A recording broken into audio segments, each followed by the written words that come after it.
साथियों। तो इस सम्मान में हमारे नेता आदरणीय प्रशांत किशोर जी के सम्मान में एक बार जय बिहार करके नारा लगाइए। जय बिहार, जय बिहार, जय बिहार। बहुत बहुत धन्यवाद। हम चाहते हैं कि मंच को, गरिमा को देखते हुए आप तमाम पदाधिकारी साथीगण मंच पे बैठने का काम करें और अनावश्यक रूप से मंच को खाली कर दिया जाए।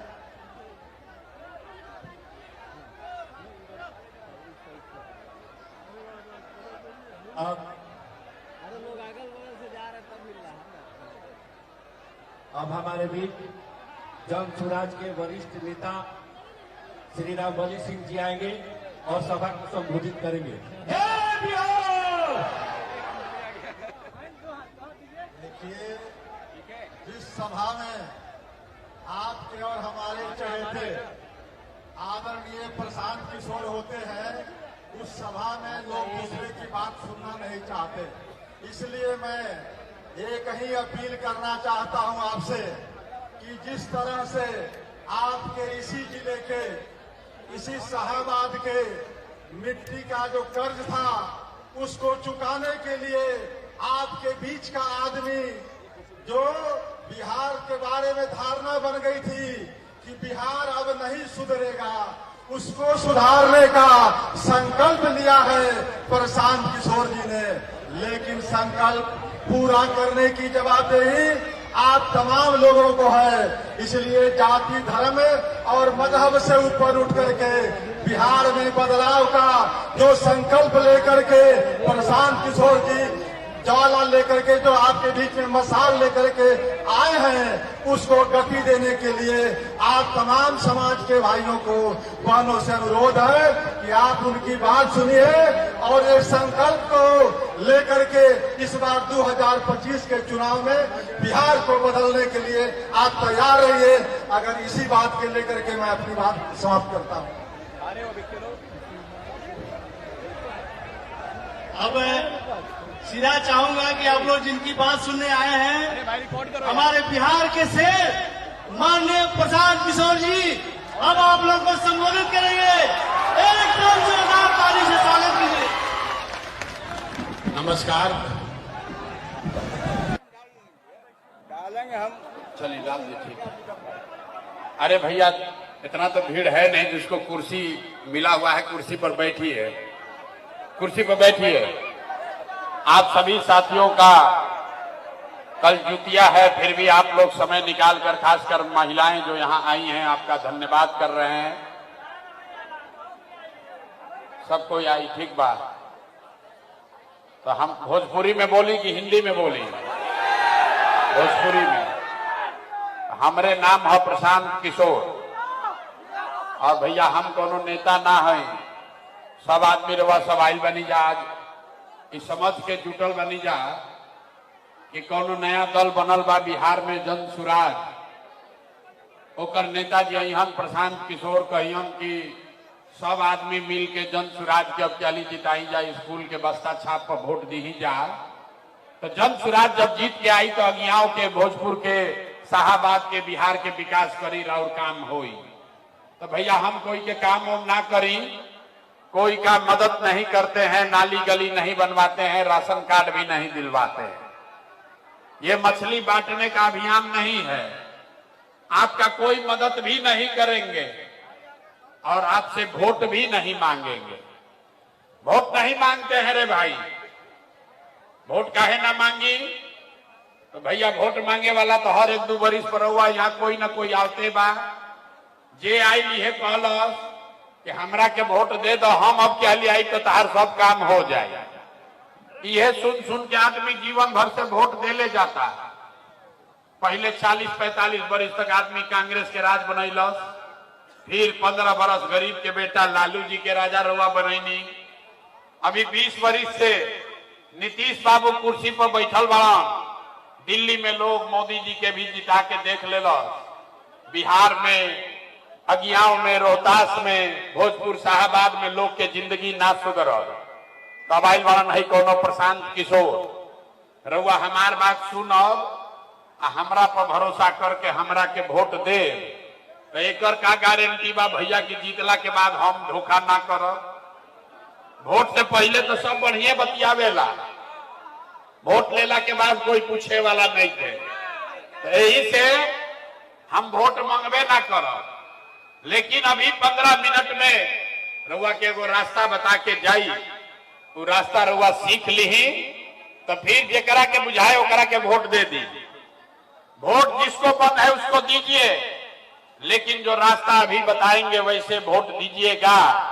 तो और कुछ हो या न हो, आपके लिए और आपके बच्चों के लिए इसी बिहार में शाहाबाद, भोजपुर, रोहतास में बढ़िया रोजगार और पढ़ाई की व्यवस्था निश्चित तौर पर हो जाएगी। और अगर ना होके तब मुखिया जी के, विधायक जी के, सांसद के, मंत्री के नईखे खोजे के, अपन बेटा, अपन भाई प्रशांत किशोर के गर्दन रउआ पकड़ ले। तब जकरा जकरा रास्ता सीखे के बाद अब 15 मिनट तक भैया आपस में बतियावे के नहीं थे, भाषण हो गई अब खत्म। अब 15 मिनट पढ़े और सीखे के टाइम हो गई शुरू। अब अगला 15 मिनट में रउआ से हम 3 गो सवाल पूछो, रउआ के अपना हाथ उठा के हाँ या ना खाली बोले के बाद अब 15 मिनट में ऐजा जितना आदमी आयल बारन सब के अपना आंख के सामने दिखी कि राउर गरीबी के, बदहाली के, बिहार में परेशानी के कारण का बा, एकरा से निकले के रास्ता उपाय का बा। जे जे जवाब दी ही ओकरा अपन हाथ उठावे के बाद, जवाब दे समय हाथ उठावे के बाद, अभी ना जब सवाल पूछो हाथ काहे उठावे के बाद, ए भाई हथवे में सब दम बा, यही हाथ से जेकर बटन रउआ दबा दे ओइजे से राजा पैदा हो जाइए। तभी हमने के 15 मिनट में खाली सीखल जाई कि अपना हाथ से कैसे बटन दबो कि लइकन के रोजगार पढ़ाई हो जाओ। बात रउआ सुन ले, सीख ले, ठीक लागी तो जन सुराज से जुड़ब, और ना ठीक लागी तो जरा झंडा उठा के घूमता नहीं होकर घूमत रही। सारे लोग एक बार जरा सोच के अब बताएंगे कि आपके गांव पंचायत में और कुछ हो या न हो, आपके लिए और आपके बच्चों के लिए बढ़िया पढ़ाई और रोजगार की व्यवस्था होके के चाहिए कि ना होके के चाहिए? हथवा तो सबके उठावे के पड़ी, जे खड़ा बा ओकरो उठावे के पड़ी। भाई जोर से बोला, होके के चाहिए कि ना? होना चाहिए, होना चाहिए। ए भाई पढ़ाई और रोजगार होके के चाहिए। भाई ये तुम्हारा माइक नहीं चल रहा है। हम रउआ के ना सिखैनी, एजा के आदमी देखी कितना समझदार बारन साहबाद के, हम आपको नहीं सिखाए। आप चाहे पढ़े लिखे हैं या अनपढ़, हिंदू हैं या मुसलमान, आप अगड़े हैं या पिछड़े, महिला है या पुरुष, अमीर है या गरीब, युवा है या बुजुर्ग, सब आदमी कहल है कि ना भैया और कुछ होके चाहे ना रोजगार और पढ़ाई तो हो कहीं के चाहे। इतना बात तो सबके पहले ही से बुझाता रे भाई, कौनो प्रशांत किशोर के, कौनो नेता के जरूरत नहीं थे। आपको मालूम है अगर आपके लिए, आपके बच्चों के लिए पढ़ाई रोजगार हो जाए तो कोई मुखिया बने, कोई विधायक बने, लालू बनस, नीतीश बने, मोदी बने, प्रशांत किशोर बने, अगर आपके लिए रोजगार पढ़ाई हो जाए, आपके बच्चे के लिए रोजगार पढ़ाई हो जाए तो आपका जीवन सुधर जाएगा। तो अब देखिए आपको दिखाते हैं, राउर बदहाली बर्बादी के कारण सब आदमी तनी एक बार अपन अपन लइकन के चेहरा याद कर ली जा। सब आदमी अपने अपने बच्चों का चेहरा याद कीजिए और अपने बच्चों के नाम पर एक बार ईमानदारी से तनी बताई जा कि आप में से किसने जीवन में एक बार भी अपना बच्चा के लिए, अपना बच्चा के पढ़ाई रोजगार के लिए वोट दिया है? देखी दशा अपन अज्ञाओं के, जनता के, चुप, जैसे बुझाता कि बिजली के करंट मार देलो। अभी कितना जोर से बोल ली, हाँ ये भैया हमने के तो रोजगार और पढ़ाई होके के चाहिए। जब माइक दे दी ही आदमी आधा आधा घंटा भाषण देता, कोई लालू जी के गरियावता, कोई मोदी के, कोई नीतीश के, कोई कांग्रेस के, कोई मुखिया के, कोई विधायक के। अरे भाई रउआ तो आज तक अपना लड़का खाती अपना लड़कन के पढ़ाई रोजगार खाती वोटे ना देनी तो दूसरा के गाली काहे के देता नहीं। अब कोई खड़ा होके कही ये भैया एकर का गारंटी बा कि हमनी के रउआ अपना लड़कन खाती वोट दिहल जाई, अपना लड़कन के पढ़ाई रोजगार खातिर वोट दिहल जाए तो हमनी के लड़कन के मिल जाए। कौना नेता के वोट दिहल जाओ, हमनी के तो सबके वोट दे के देख लेनी जा, आज तक कुछ ना मिलल तो एकर का गारंटी बाकी लड़कन खातिर वोट दिहल जाए तो पढ़ाई रोजगार मिल जाए। बिल्कुल इसका गारंटी है। वोट जिसको देना है दीजिए, लेकिन अगर अपने बच्चों के लिए वोट दीजिएगा तो आपको पढ़ाई रोजगार मिलबे करेगा।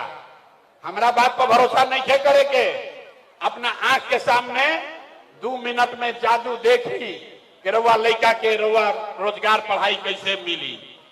सारे लोग सोचकर दूसरे सवाल का जवाब दीजिए।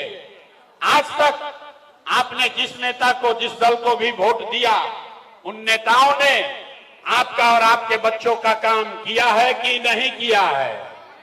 अथवा उठा के बोले के बाद नेता लोग काम कैले बन जा कि नहीं बन जा कैले? हाथ उठाओ भाई, हाथ उठाकर बोलिए नेताओं ने आपका काम किया है कि नहीं किया है?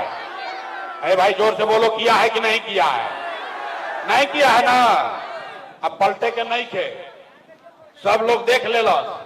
ऐसा गांव जवार के आदमी जुटल बा, पानी में भीगता नहीं, कहता नहीं कि भैया आज तक जकरा के वोट देनी हमार काम ना कैल, तब हम रउआ के जादू दिखावत नहीं, गिनवावे शुरू करो। हाँ सही बात बोलब तो सबके हाथ उठा के हाँ बोले के बाद, गलत बोलब तो ना बोल दे, बात खत्म होई। रउआ अपना आंख के सामने दिखी कि रउआ लड़का के पढ़ाई रोजगार कैसे मिली। भाई तुम्हारा सारे लोग छोड़ दो, अब पानी में भीगता नहीं, भीगे काम बा रवा नहीं भीगल तो कोई दिक्कत नहीं है। तब सब आदमी जादू देखे खातिर तैयार होकी, हम गिनवावे शुरू करब, सही बात बोले के बाद बोलब तो हाँ बोले के बाद, और गलत बोलब तो ना बोल दे। पूरा बिहार में शाहबाद चरपोखरी में अगियाओं में बहुत सारे लोगों ने 5 किलो अनाज के लालच में मोदी जी को भाजपा को वोट दिया है। तो बिहार में चाहे जितना चोरी भ्रष्टाचार बा, 1 किलो चोरी करके 4 किलो अनाज एजा के आदमी के मिलता कि नहीं के मिल? हाथवा तो उठावे के पड़ी, लड़कन के पीठ से बोरा हटावे के बाद तब हाथ उठावे के बाद 4 किलो अनाज मिलता कि नहीं के मिल? आपने हमने वोट दिया, हिंदू मुसलमान बन के सब हिंदू लोग के कहल गई कि भैया हमने के दशा कुछ होके पहले हमने के अयोध्या में राम जी के मंदिर बनावे के बाद, तरुआ गांव में नाली गली ना बनल, स्कूल अस्पताल ना भइल, ऐजा फैक्ट्री ना लागल, लेकिन आपके वोट से अयोध्या में राम जी का मंदिर बना है कि नहीं बना है? आपने हमने कई लोगों ने वोट दिया नीतीश कुमार को, लोग कहा ना मोदी के वोट ना देव, लालू के ना देव, हम तो नीतीश के वोट देव। नीतीशे से हमने के बिजली पानी सड़क मिलल बा। लालू जी के राज में बिहार में बिजली पानी सड़क ना रहे, तो नीतीश के बिहार में इसी भ्रष्टाचार वाले राज में बिजली का बिल 1000 आए चाहे 2000, घरे घरे बिजली आया है कि नहीं आया है? अरे हथवा उठा के बोलो भैया, बिजली आई बा कि नहीं के आई? तो 2 बार हिलैला पर काहे बोलता रहो? हाथ उठाकर बोलिए बिजली आया है कि नहीं आया है? आपने हमने वोट दिया जाति के नाम पर, अपना जात के नेता के। बिहार में आदमी कहेला जी ही चाहे मर जाए रे भाई, अपना जाते वाला के वोट दे। तो भैया आपके जात के नेता ने आपके लिए, आपके बच्चों के लिए पढ़ाई रोजगार का बात नहीं किया, लेकिन जाति के बाद और जाति के गिनती जनगणना पूरा बिहार में भइल बा कि नहीं के भइल? आपने हमने वोट दिया, कई लोगों ने सिलेंडर के लालच में मोदी जी के लोग कहल कि अब सिलेंडरे पर खाना बनावल जाए, तो भैया सिलेंडर के दाम 1000 हो कि 1200, घरे घरे सिलेंडर बटाई बा कि नहीं के बताई? आपने हमने आरा में शाहबाद में लोगों ने वोट दिया एनडीए भाजपा को, मोदी का भाषण सुन के कि मोदी जी गुजरात में बड़ा विकास करत। तो भैया मोदी गुजरात में तो विकास करत, पूरा देश के पैसा ले जाके मोदी गुजरात के गांव गांव में फैक्ट्री लगाओ तड़न आ पूरा बिहार से शाहबाद आरा अगियाओं से राउर हमार लइका गुजरात में जाके लोग नौकरी मजदूरी करता जा कि नहीं खंजा करो। ए भाई तो कौना बात पर वोटवा देनी है कि नाम मिलल। आपने कहा अपने बच्चों के नाम पर ये भैया जीवन में अपना लइकन के पढ़ाई रोजगार खातिर वोट ना देनी। ये जादू तो दिखावे आइल बानी, वोट वोट ना मांगी। ये बात बतावता नहीं भैया बोईबा बबूल तो आम कहां से खाई। वोट दे 5 किलो अनाज खाती तो रोजगार कहां से मिली। वोट दे हिंदू मुसलमान बन के तो लइकन के पढ़ाई कैसे होई। वोट दोगे जाति के नाम पर तो फिर आपके लिए रोजगार कहां से होगा। आपने 5 किलो अनाज के लिए वोट दिया, 4 किलो अनाज मिले लागल। रउआ मंदिर खाती वोट देनी, अयोध्या में मंदिर बन गई। बिजली खाती वोट देनी, अगियाओं के घरे घर बिजली आ गई। आपने सिलेंडर के लिए वोट दिया, घरे घर सिलेंडर बटा गई। आपने जाति के लिए वोट दिया, जात के चर्चा गिनती घर घर हो गई। आपने गुजरात के विकास के लिए वोट दिया, गुजरात में घर घर गांव गांव फैक्ट्री लग गया। आपने अपने बच्चों के पढ़ाई रोजगार के लिए वोट नहीं दिया, इसीलिए पूरा बिहार के लइका अनपढ़ और मजदूर बन गई। यह बात बतावे आइल बानी। वोट रउआ जकरा के देवे के बाद दे दी, लेकिन जौना काम खातिर देले बानी वोट को काम तो होते बा। रउआ अपना लइकन के चिंते नहीं कर तो नेता लोग काहे लइका के चिंता करी भाई। यह बात बतावे आइल बानी। गांवे गांव जाके हाथ जोड़तानी लोग के, वोट नहीं मांग। एक के बात बताओ तानी करे भाई, अगर आप अपना और अपने बच्चों का चिंता नहीं करोगे तो दुनिया में कोई दल कोई नेता राउर लइका के चिंता ना करी। काहे करी भाई?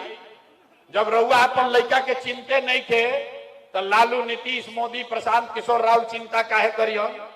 अब अभी रउआ के 1 मिनट में दिखाई राउर बर्बादी के असली कारण, और फिर एकरा से निकले के एगो रास्ता बताई, मंत्र सिखाई। सब आदमी अंतिम बार अंतिम सवाल का जवाब दीजिए। तीसरे सवाल का तनी हाथ उठाकर बताइए, और कुछ हो या न हो, आपको अपना और अपने बच्चों का चिंता है कि नहीं है। देखिए कितना आदमी अपना लइकन के नाम पर हाथों नहीं के उठावत। हाथ उठा के बोलो रे भाई, हाथ उठाकर बोलो बच्चों की चिंता है कि नहीं है? है। जोर से बोली खकार के, बा कि नहीं के? सब के सब आदमी झूठ बोला था, सारा समाज झूठ बोल रहा। कौनो नेता के दम नहीं थे कि आके कह दे रउआ मुंह पर गांव में कि सब आदमी झूठ बोल रहा। हम भरी सभा में कह रहे हैं, जितना आदमी आया है सबका सब झूठ बोल रहा। आपने कहा कि भैया हमने क्या अपन अपन लइकन के चिंता बा। मेरे भाई, हम 2 बरिस अपन घर परिवार छोड़ के गांव गांव पैदल गई नहीं। बिहार के 5000 गांव में पैदल गए।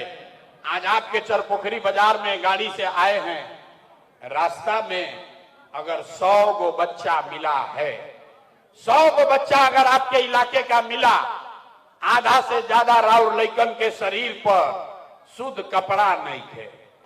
कौनो गांव में रवा चली, देखिए अन्य मुड़ी हिलावता, कौनो गांव में चली भोजपुर रोहतास के ज्यादातर गांव में आधा से ज्यादा छोट लइकन के पैर में, बूढ़ महिला के पैर में हवाई चप्पल भी नहीं थे। लोग से पूछा था नहीं, भाई कि काहे अपना लइका के हाल कैले बड़ा, कम से कम एगो चप्पल काहे नहीं खरीद। लोग कहता है भैया इतना गरीबी बा, का करी, इतना बदहाल बानी, कहां से कपड़ा खरीदी, कैसे पढ़ाई लइका के, कैसे आगे बढ़ाई। तो मेरे भाई, जिन नेताओं ने आपका और आपके बच्चों का ये हाल कर दिया कि आपके बच्चे के शरीर पर कपड़ा नहीं, पैर में चप्पल नहीं, खाने के लिए बढ़िया भरपेट भोजन नहीं, आपका बच्चा बीमार पड़ता है तो दवा डॉक्टर अस्पताल नहीं, वह नेताजी 2 महीना के बाद अहन वोट मांगे तो जितना आदमी यहाँ जुटा है, जितना आदमी हाथ उठैले रहा, ज्यादातर आदमी जाति के नाम पर हिंदू मुसलमान बन के 500 रुपया के लालच में मुर्गा भात खा के 2 गो पाउच पी के, लालू के डर से मोदी या मोदी के डर से लालू के नारा लगा के अपने ही हाथ से बटन दबाकर उस नेता को राजा बनाओगे, और यहां कहता है कि बच्चा के लिए बड़ा चिंता है। अरे अपना बच्चा के नाम पर झूठ बोलता नहीं तो रउआ ना भोग और लड़का ना भोगी तो के भोगी। हम मीठा बात ना बोली, बिहार के आदमी के भैया सुधर ही के नहीं थे। 5 बरिस से आदमी नरक के जिंदगी जियत आ फिर वोट आई तो उहे गलती दोहराई। हम गांव में चलीला, पूछी भैया वोट केकरा के देले रहो, कहता है मोदी जी को। पूछे काहे, बोला मोदी जी का सीना है 56 इंच का। सुनी बिहार के लोग के दुर्दशा के कहानी। पूछनी कि भाई मोदी के वोट काहे देला होगा, कहता मोदी के सीना बा 56 इंच के। पूछनी कि एकरा से का होई, बोला सब मोदी जी सब मियाँ जी लोग के मार के भगा दी है, पाकिस्तान के 6 गो टुकड़ा कर दी है, यही से वोट देले बानी। अरे मेरे भाई, ऐजा चरपोखरी के गांव में बैठ के, ऐजा भोजपुर रोहतास के गांव में बैठ के रउआ इस समझ में आवता, रउआ लौकता कि मोदी के सीना 50 इंच बा कि 56 इंच, लेकिन आपन लइकन के, पूरा बिहार भर के लइकन के खैला बगैर सीना सिकुड़ा के 15 इंच भइल बा। ये आदमी के नहीं थे लौकत आ कहता कि सुधारे नहीं थे हो। कैसे सुधार हो रे भाई, न सुधार हो सके। जब रउआ अपन लड़का के सीना सिकुड़ाइल बा लौकते नहीं के तो सुधार कैसे हो। लड़का के चिंता का होला, अगर समझे के बात एक बार लालू जी के देख के सीखी जा। लालू जी के लड़का 9वां पास ना कैलन, लेकिन लालू जी के चिंता बा कि हमार लड़का बिहार के राजा बनो। हम ये बात कहता नहीं तो कितना आदमी खिसिया जाता, अरे लालू जी के शिकायत करता रहो। अरे ना रे भाई, हम तो लालू जी के तारीफ करता नहीं। लालू जी देखी कितना अच्छा बात बाड़न, लड़का 9वां नहीं थे पास कैले, लेकिन चाहता कि हमार लड़का बिहार के राजा बनो। और वह अपन दशा देखी, राउर लड़का मैट्रिक पास कर लेलस, आईए बीए कर लिया, उसको चपरासी का भी नौकरी नहीं मिला, लेकिन रउआ ओकर कोनो चिंता नहीं थे। रउआ तो एकदम जात के झंडा उठा के मताइल बानी। कोनो गांव में चली, घर के दलान में, खेत खलिहान में, चौक चौराहा पर चाय के दुकान पर 5 आदमी बैठता तो यह बतियावता कि लालू जीती हम की नीतीश जीती हम, भाजपा जीती की जनसुराज जीती। अरे अपना कभी 1 मिनट निकाली भी तो सोची कि हमार लड़का कब जीती।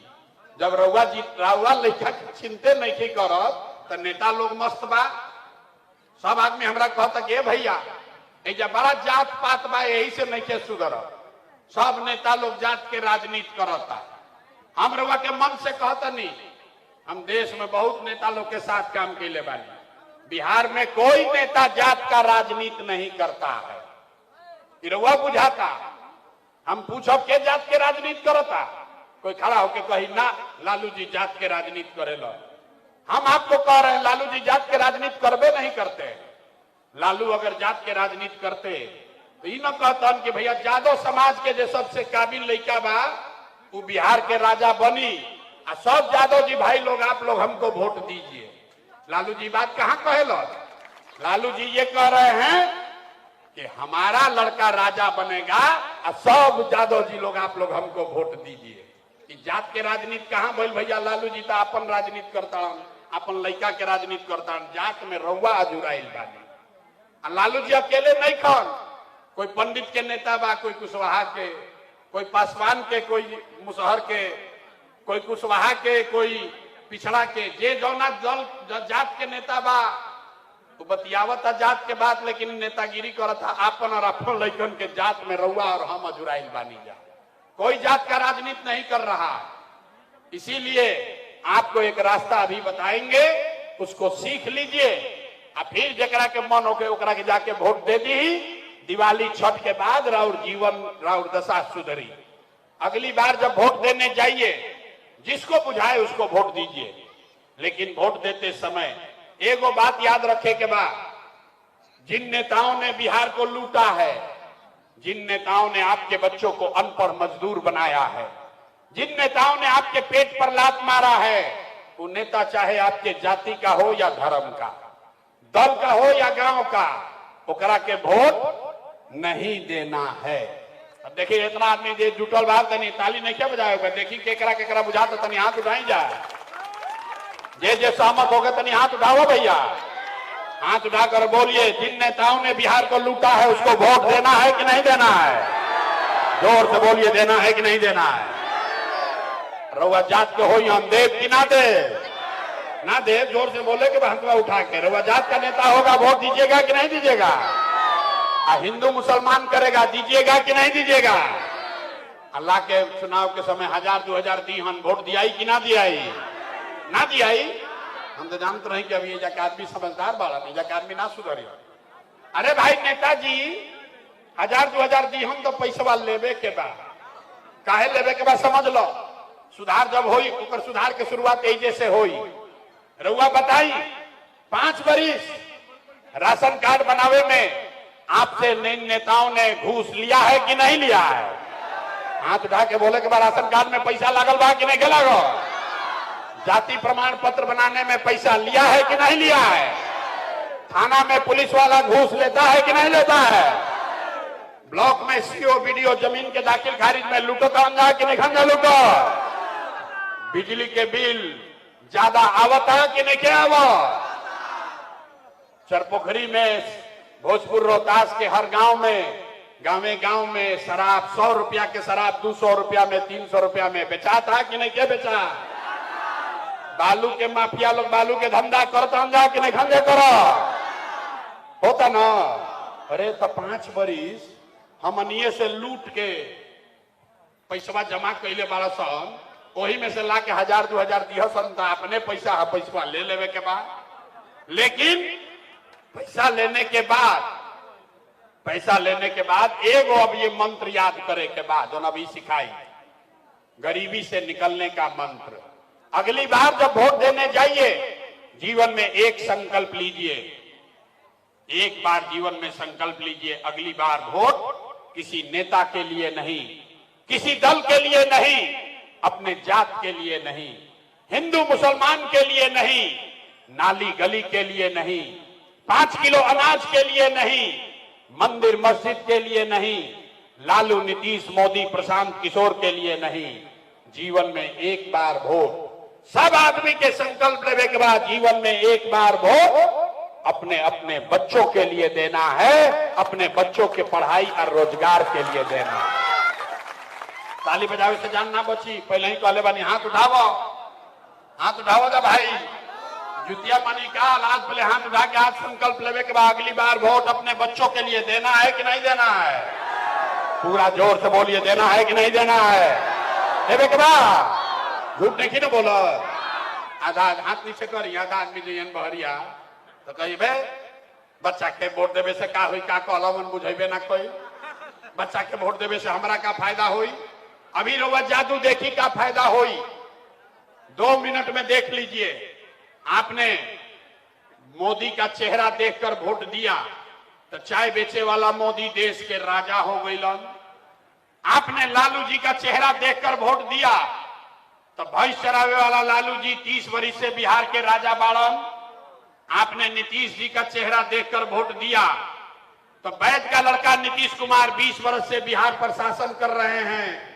एक बार अपना बेटा अपना भाई प्रशांत किशोर का बात मानिए, एक बार जीवन में वोट अपना बच्चा का चेहरा देखकर दीजिए, आपके वोट में इतना ताकत है आपका बच्चा भी बेरोजगार नहीं रहेगा।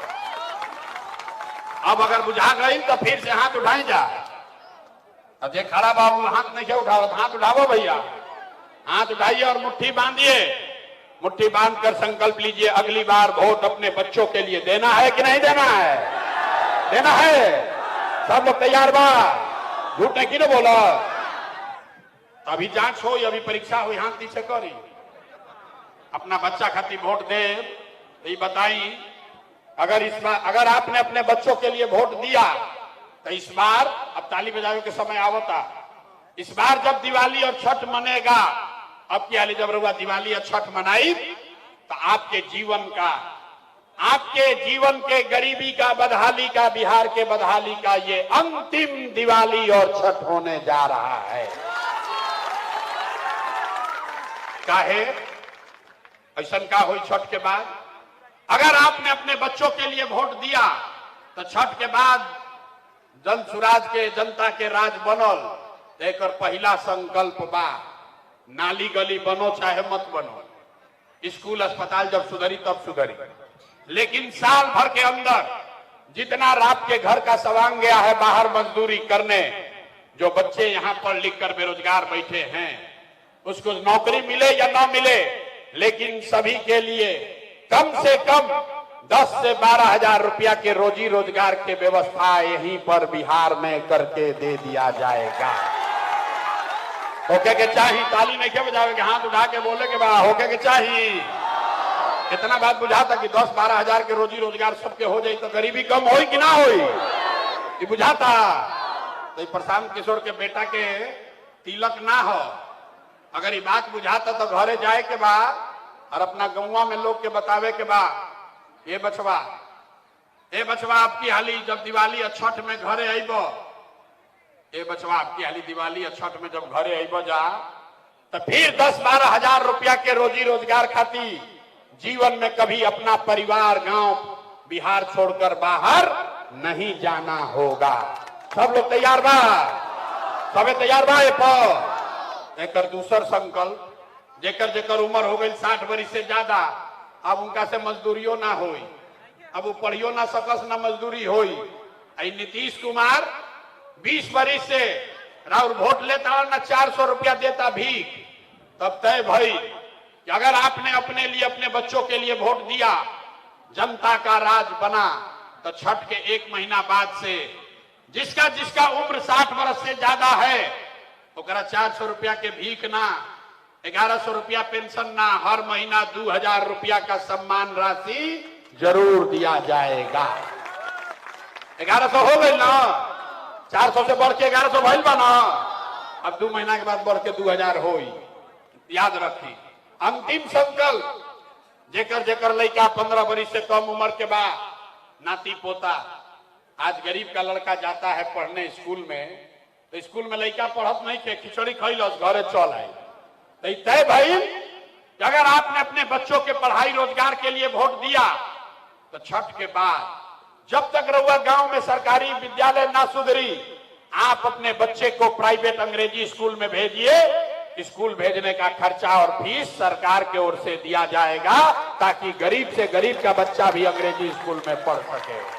ओके के चाहिए, सबके बुझा गई तो कितना बुझाइल बा, अभी जांच तनी जांच ली, सब परीक्षा देवे तैयार बा ना, तो तनी हाथ उठा के बताई अगला बार वोट 5 किलो अनाज खातिर दियाई कि रोजगार खातिर दियाई? 5 किलो अनाज चाहिए कि रोजगार चाहिए? अपने बच्चों के लिए बढ़िया पढ़ाई चाहिए कि अपना जात के नेता चाहिए? पढ़ाई चाहिए कि जात चाहिए? जोर से बोलिए, जात चाहिए कि पढ़ाई चाहिए? लालू नीतीश मोदी का राज चाहिए कि जनता का राज चाहिए? कहनिया ना बिहार के आदमी ना सुधरिया, जे हाथ नहीं उठावा तो कहता कि ना हम सुधरब आ ना सुधरे दे। अभी कितना तारा ऐसा प्रशांत किशोर जो हम सुधरब ना, हम ना सुधरब ना बिहार के सुधरे दे। अरे भाई तारा लालू चाहिए लालू बोलो, नीतीश चाहिए नीतीश बोलो, डराए के नहीं थे, सोच कर बोलिए लालू नीतीश मोदी का राज की जनता का राज? अथवा सबके उठावे के बाद ना छोड़ब ना जान, हाथ उठाकर बोलिए लालू नीतीश मोदी का राज की जनता का राज। सब लोग सोच के बोल ले बा, झूठ नहीं की ना बोलो। अभी जांच लेता नहीं, अब 2 महीना के बाद वोट होई, अगर जनता के राज चाहिए तो नीतीश कुमार रहियन की जाइए? जोर से बोलो, नीतीश कुमार रहेंगे कि जाएंगे? नीतीश रहियन की जाइए? नीतीश को रखना है कि हटाना है? रखना है कि हटाना है? हम मोदी आई हम कहन कि सब लोग नीतीश के एनडीए के वोट दे दो जा, तो दिया जाई? काहे ना दिया? हमरा सभा में आए तो कह दिया ना दिया। काले मोदी आई हम तो फिर जय श्री राम मोदी मोदी करके जाके वोटवा दे दोगे वहीं पर। अभी ये तय कर लिहल जाओ कि मोदी के वोट देवे के बाकी नहीं खे देवे के, मिल के तय कर लिहल जाओ, नहीं खे देवे के, रुको भाई, दूध के दूध पानी के पानी हो जाए। एगो सवाल पूछब, सबके आंख खुल जाए बढ़िया, सब लोग सोच के बताई जाए, एक एगो सवाल के जवाब देवे के बाद। वोट बिहार के तो फैक्ट्री कहां लागे के चाहिए, बिहार में कि गुजरात में? सबके बोले के बारे भाई, वोट बिहार का तो फैक्ट्री कहां लगना चाहिए, बिहार में कि गुजरात में? सबके बोले के बाद मुंह खोल के, बिहार में कि गुजरात में?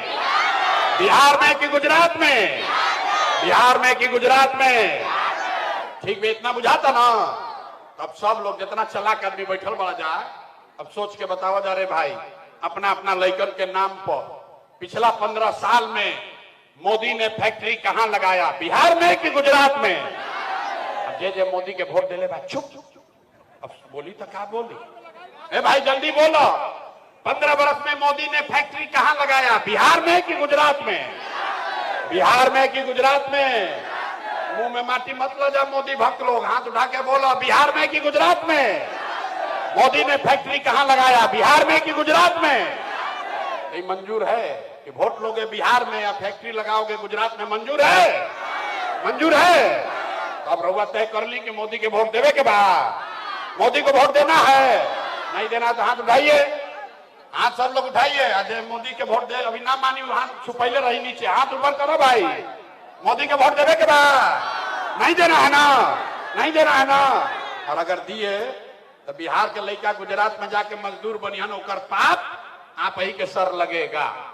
तो मोदी के वोट ना दिया तो नीतीश कुमार तो 2 महीना के बाद गई लो, रैयन की जाइयो, भाई जोर से बोलो, रैयन की जाइयो। नीतीश कुमार रहेंगे कि जाएंगे? रहेंगे कि जाएंगे?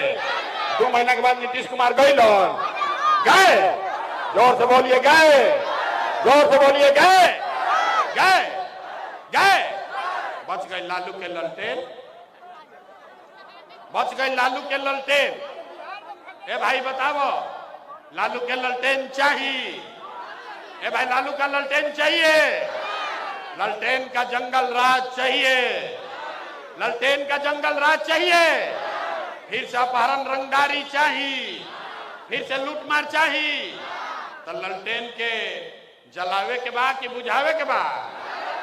हाथ उठाकर बोलिए, ललटेन को जलाना है कि बुझाना है? जोर से बोलिए, ललटेन जलना चाहिए कि बुझना चाहिए? ललटेन के जलावे के बाद कि बुझावे के बाद? जे लालू जी के वोट दिले बा चुप लगाई बा, कोई देख मत ले भाई, कोई देख मत ले कि अब हम क्या करी। अरे भाई जल्दी बोलो, ललटेन वाला राज चाहिए तो बोलो, ललटेन का जंगल राज चाहिए? फिर से लूट मार चाहिए? तो ललटेन को जलाना है कि बुझाना है? बुझाना है ना, तय हो गई। तो लालू नीतीश मोदी तीनों चल गए, तो के बचल?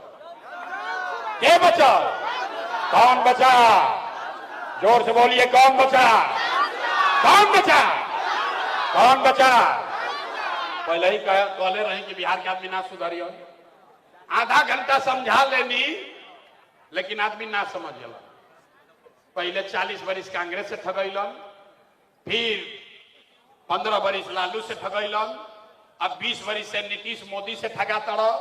आदमी चिल्ला चिल्ला के कहता कि प्रशांत किशोर से ठगाई, अब रउए बच गए बानी। अरे भाई पहले ही कहे हैं प्रशांत किशोर से कुछ ना होई, एगो प्रशांत किशोर के छोड़ी 10 गो प्रशांत किशोर आ जाइए, तब वो बिहार ना सुधरी। जब तक आप नहीं सुधरिएगा तब तक कोई बिहार को नहीं सुधार सकता। तो जेपी कह के गईलन, जयप्रकाश नारायण ने कहा, जब बड़ा भ्रष्टाचार भइल तो जेपी ने कहा सिंहासन खाली करो, जब जनता आती है। बिहार में अब लालू नीतीश मोदी प्रशांत किशोर का राज नहीं, जनता का राज कायम होना चाहिए। होना चाहिए कि नहीं होना चाहिए? होके के चाहिए। तो एक बार हाथ उठा के बोली, जय बिहार। आवाज ना आई, जय बिहार। नेता सब इतना खून चूस लिया है कि मुंह से आवाजें नहीं खेने क्या कही जाओ। जोर से बोलिए, जय बिहार। तो हम लोग से वोट मांगनी ना, अब पैसा चंदा हम ली ही ना, लेकिन मांगने आए हैं आपका आशीर्वाद। अगर रुआ हमारी बात ठीक बुझाइल होके जो रास्ता बता रहे हैं ये ठीक रास्ता है, तो और कुछ नहीं, जाने से पहले एक बार हाथ उठाकर आशीर्वाद दीजिए और बताइए कि बिहार में ये प्रयास होना चाहिए कि नहीं होना चाहिए। बिहार में प्रयास होके के चाहिए कि ना होके के चाहिए। बिहार में बदलाव होना चाहिए कि नहीं होना चाहिए। बिहार में बदलाव होना चाहिए। अभी होके के चाहिए कि 5 वर्ष के बाद 25 में कि 30 में? सोच के बोला भैया, 25 में कि 30 में? अभी ओके की चाहे कि 5 वर्ष के बाद? झूठ नहीं ना बोल रहे हैं? सब लोग तैयार है?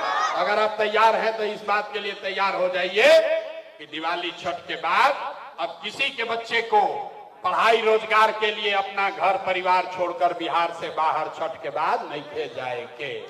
सब लोग तैयार है बा? सब लोग तैयार है भाई? तब जाए से पहले अपन काम की एगो बात सीख ली, रास्ता बता देनी कि जनता के राज बनी तो रउआ के पहचानी, रउआ से हमार भेंट तो हो ही ना। इसलिए सब आदमी एक परिवार लाभ कार्ड पहले बना ली कि मुफ्त में बना था। इसी कार्ड से हमको ये जानकारी होगा। ना बताओ तनी, 1 रुपया ना। अरे भाई रुको, काहे जोश में आवत रहो, इतना जोश में मत आवो, न तो ऐसे ही जीवन बीत जाए। कार्ड मुफ्त में आपको बन रहा है। इसी कार्ड से जानकारी होगा कि आपके परिवार में कौन बेरोजगार है, आपका कौन बच्चा है जिसको प्राइवेट स्कूल में जाना है, आ घर में केकर उम्र 60 वर्ष से ज्यादा बा जरा पेंशन सम्मान राशि मिले के बाद। मुखिया के पास नहीं जाना है। मुखिया, सरपंच, सीओ, बीडीओ सबका दरवाजा बंद। जरा बिजुली कार्ड रही, सरकार बनते के साथ आपको वो लाभ अपने आप डायरेक्ट मिलेगा। जैसे बैंक से रुपया एटीएम से निकलेला, वैसे ही ये सरकार के तिजोरी का चाबी है। अपना जानकारी दे दीजिए, कड़वा बना के अपना अच्छा से रखे के बाद जब ये जनता का राज बनेगा तो आपको इस कार्ड के माध्यम से अपने आप 1200-15,000 रुपया का लाभ हर महीना मिलने लगेगा। आपके लिए ये सबसे सीधा उपाय है। भाई साहब का तन पैसा लगा था, पैसा नहीं खेला गया। कार्ड बनवा लीजिए, और जरा कार्ड बनैला के बाद जन सुराज परिवार में शामिल होके के बाद, जरा मेंबर बने के बाद अगर मन होके तो 10 रुपया दे के मेंबर बन जाए। जनता के राज बनावे के बाद मुखिया जी के 2,500 नहीं खे देवे के बाद 10 रुपया दे के मेंबर बनी और अपना गांव में जन सुराज के बात के फैलाई। भाई ये जितना आदमी जुटल बनने से सरकार ना बदली, सब आदमी लागी तब सरकार बदली। एगो प्रशांत किशोर से ना होई तो 10 रुपया दे के अगर चाही तो मेंबर बन जाए, नहीं खे मन तब वो कार्ड ली घरे जाए, कोई जरूरी नहीं है। तो 10 रुपया ऐसे लागल बा कि मेंबर बन देखे बनैले बा न अपने आ दूसरा के भड़कावत अपने बना ले पहले। 10 रुपया इसलिए लिया जा रहा है कि आप जन सुराज का सदस्य बन जाइए और जिम्मा लीजिए कि प्रशांत किशोर बिहार भर में घूमत रह, लेकिन अपना गौवा में सबके हम समझाई कि अगला बार का समझावे के बाद कि अगला बार वोट अपना अपना लइकन खातिर देवे के बाद। इतने बात तो बतावे के बाद